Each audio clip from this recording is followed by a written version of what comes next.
Over the last 8 months, I've been on a journey to create a high quality video game and release it on Steam. Why? Well, 1, to prove I can do it. 2, because I thought it'd be pretty cool. And 3, who wouldn't love to explore the Antarctic driving cool snow cars in an epic snowstorm?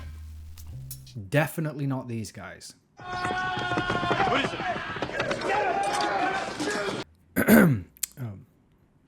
I wanted to create a game that doesn't just look good for a YouTube video. I wanted it to be something that people could actually play, love it or hate it, and share it around with their friends. You know, like an actual video game. I also like creating story-based games that require attention. It's not a phone game, it's not an infinite sprawling RPG with a million options, or an online shooter. You gotta sit down, turn the music up, and really give it your all. So, let's get to it. What is Project Hailstorm? They say that comparison is the thief of joy, but sod that. If you play the game and you said it reminds you of The Thing, you've basically just said that I'm John Carpenter's son. And with that, Project Hailstorm is a mixture of The Thing, Firewatch, and Half-Life. It's an atmospheric walking simulator with some light puzzle elements and a touch of mystery. Work is bullshit. The work is mysterious and important. Set in the depths of the Antarctic, you enter the shoes of a science team sent to recover what happened at a top secret dig site 5 years after it went dark. You enter right as Prometheus, the codename for one of the scientists, is just about to reach the entrance of the project. Before we start getting into the nitty-gritty of how this project got made, let's start from the beginning. It all starts in late 2023. I was sat there brainstorming some ideas. I tried to do a few things that ranged from the drivable snowcat, which made it into the game, and a game simply titled Moon Rally, which I pretty quickly abandoned after realizing that driving on the moon is awful. There was a big chunk of time between when the project started and it actually becoming a game. Honestly, not much from the initial idea made it into the final game. In fact, originally, this wasn't even gonna be a game. I actually just wanted to create a cinematic in Unreal. The initial concept for that cinematic is kind of cringeworthy, but since it's been long enough that I can actually laugh at the initial idea, let's take a look at the intro that I'd made and see how that cinematic looked at the time.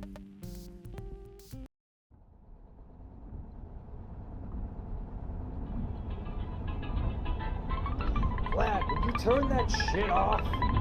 Can't even hear myself think. Oscar the Grouch showing his true colors.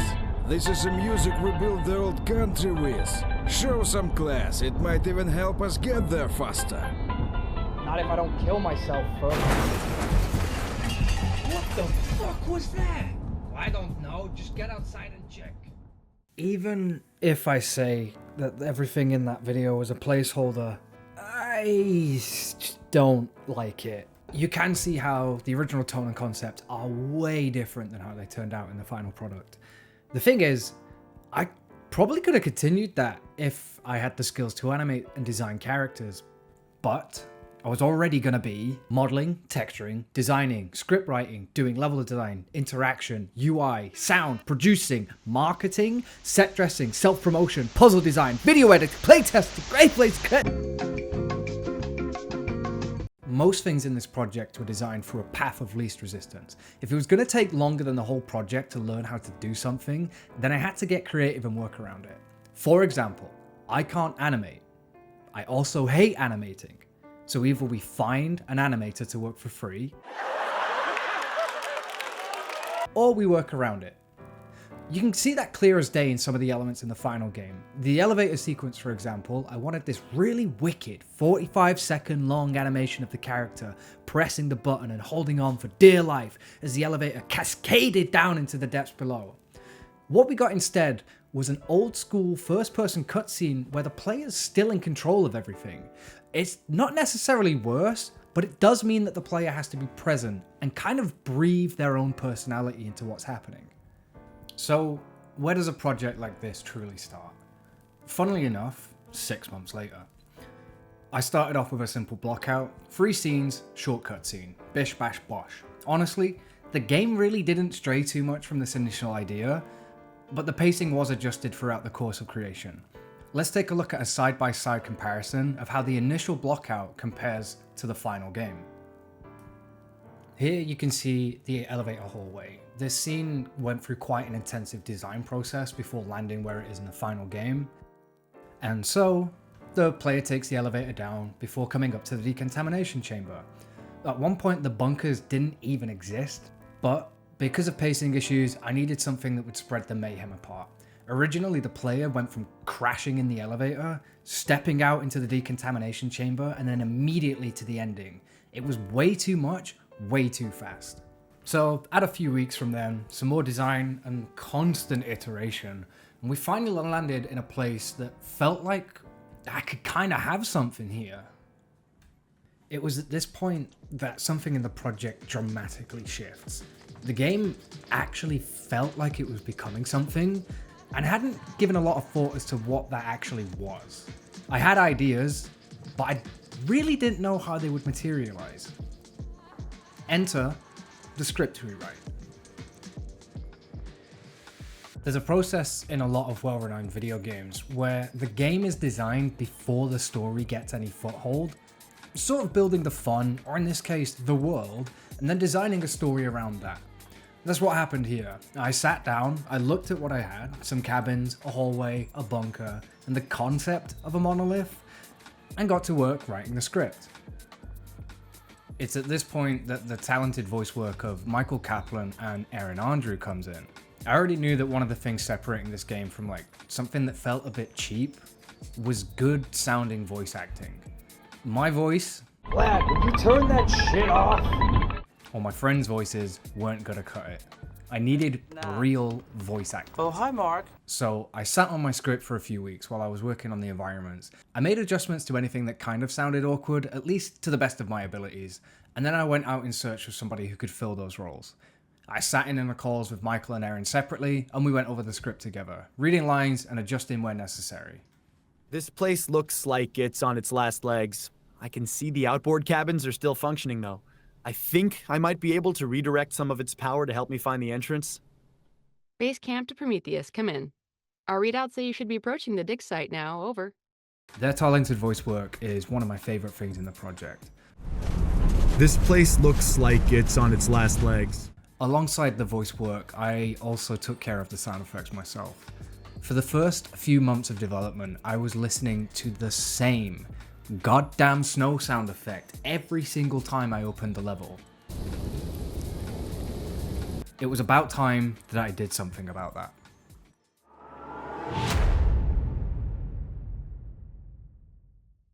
Sound design is a tricky thing. Unless you have a bunch of spare time to go out and find the exact sounds you're looking for, it can be a constant uphill battle trying to source them all. This is where a program called Soundly came into play. And before I go any further, I know sponsors are a test in who can reach for the Elf key the fastest, but I'd like to mention that I myself reached out to Soundly for this sponsor, and they were happy to hop on board. I don't think the project would have reached the goals I wanted it to without it. It's a simple app that has hundreds of thousands of sounds. You just drag and drop them into their folder, and away you go. In an age of app bloat and constant enshittification, it is such a breath of fresh air to use, and I highly recommend it to anyone doing games design or video editing.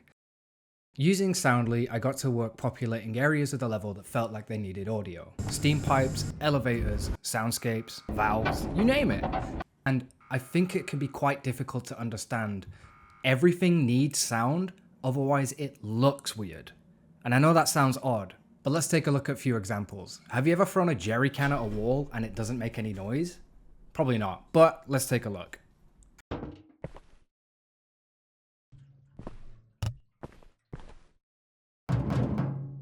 What's possibly worse than no sound design is bad sound design.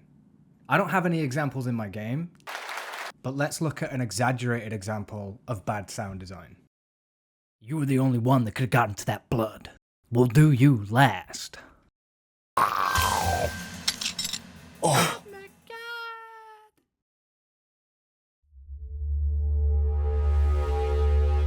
god! I personally think I did quite a good job making the sounds for this game, at least with the skills I have. However, one thing that brought all of this together was the music. Music punctuates time. In the same way that fog builds atmosphere in a room, music builds atmosphere in the mind. The right music in the right place can make all the difference in the world. The thing is, I can't make music. Seriously, the best I could probably do is chopsticks on the piano or my friend's songs called Pancakes on the ukulele. Producing an entire soundtrack for this was just way out of my skill range, and I wasn't going to be happy using stock audio. And I sure as wasn't going to AI generate it. Luckily, and I mean luckily, I was put in touch with a really talented musician named Tim James, who saw the project, liked it enough, and somehow trusted me enough, joined and produced the entire soundtrack for Hailstorm. He genuinely breathed so much life into the game's atmosphere that wasn't there before, so a huge thank you for Tim. I've added links to his work in the description, so please check him out. One of my favourite tracks is the Bunkers theme, so let's give that a listen.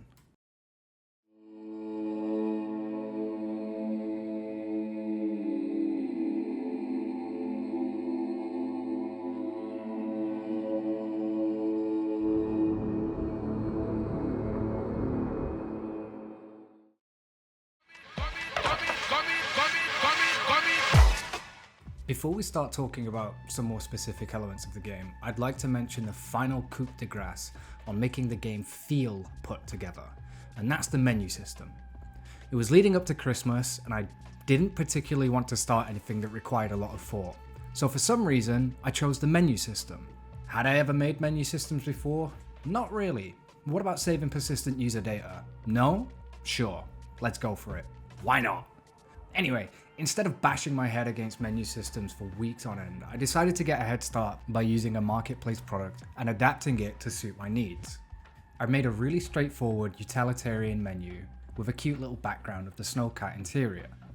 Alongside that was the options menu, which is where the bulk of my headaches came from. I have some personal things that I absolutely hate in video games. Number 1, FOV. I work on a super ultra wide monitor. Its resolution is literally 5120 by 1440. I need FOV sliders. So I implemented one. It's not perfect, but it does set your FOV. Number 2 was disabling motion blur entirely. I personally think it looks crap in every game and it gives me a headache, so I got rid of it. I did keep bloom, however, because the game's art direction literally relies on it. You are not disabling that. The rest of the time was spent adding additional graphical options that weren't in the original asset, as well as a plethora of other options to get the game running on as many systems as I could. I even added frame generation, which seems to run on some non-NVIDIA cards, because this game runs on the Steam Deck. Even in the early days of the project, I knew I wanted the game to run on the Steam Deck. It was just too much of a graphical benchmark to pass up on. I knew it would be a little bit difficult to optimize because of how performance intensive Unreal 5 is. Luckily, I was able to optimize it to the point where it never drops below 30 FPS, and it sometimes gets up to 50. It's not Rocket League, you don't need split-second reactions for a walking simulator, so I'm honestly very happy with this. Alongside the Steam Deck, I also asked my friends to benchmark the game on a couple of their rigs. The game somehow manages to run on a GTX 970 and still looks somewhat good, so there's that. Speaking of free labor, Stop calling us free labor. At every opportunity, I would have them playtest the game and its puzzles. On that note, the game has a few puzzles. Earlier when I'd mentioned the pacing of the game, I also found that adding some puzzles helped break things up a bit, so I designed a few at various segments of the game in order to help ease the player into the next steps of the scene. I've been careful with my editing as to not to spoil any of them, but here's the first one you encounter, just off this footage. Do you know how to solve it? Where?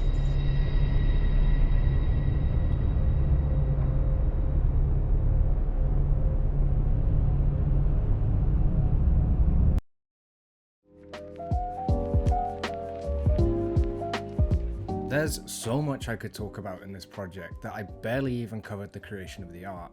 That's something I'm just quite confident with, so it wasn't really at the front of my mind. It was just something that needed doing.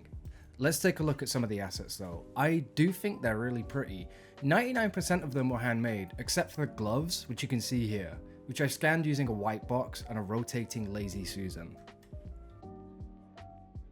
The rest of these assets were made using a traditional method of high to low baking, and they were textured in Substance Painter. Some of them took days to make, others only took a few hours, but I tried to make sure they looked as good as possible in the environment. I'd like to say that my art style is closer to the art movement of realism than actual realism. It looks appealing, but it's still realistic. I give myself space to not be 100% accurate in my props, not only for time constraints, but also to leave something up to the imagination. And lastly, let's talk about the monolith. I put this asset off until literally 3 days before I finished the game, which is kind of crazy considering it's sort of the set piece of the ending. I had the absolute vaguest idea in my head. I sometimes struggle to illustrate things unless I can visualize it perfectly in my brain, kind of like that Apple image. The vaguer the interpretation in my noggin, the harder I find it to design. But alas, I pushed through, and despite its simplicity, I think it's really cool. I initially tried sculpting it before eventually just slamming a bunch of cubes together. Sometimes there's just moments where designs click into place, and I think this was one of them. Before we wrap up, I'd like to talk about one last cool process I did in order to create Imbrium's new logo and also the intro for Hailstorm. In order to achieve the glitchy CRT effect, I didn't animate it in After Effects or anything like that. I actually bought a CRT and spent a few days figuring out how to get a signal from modern devices, which for some reason on this specific TV was surprisingly difficult. I have a box full of crappy dropship signal converters that just didn't work. The final solution was to use a Raspberry Pi, remotely connecting to it via my PC, and then using that connection to add whatever footage I wanted on top. While I was recording, I would gently pull the signal cable just far enough out that it started to mess with it. That's where all the funky graphic effects came from. I recorded a minute or two of that and edited it together how I wanted in Premiere.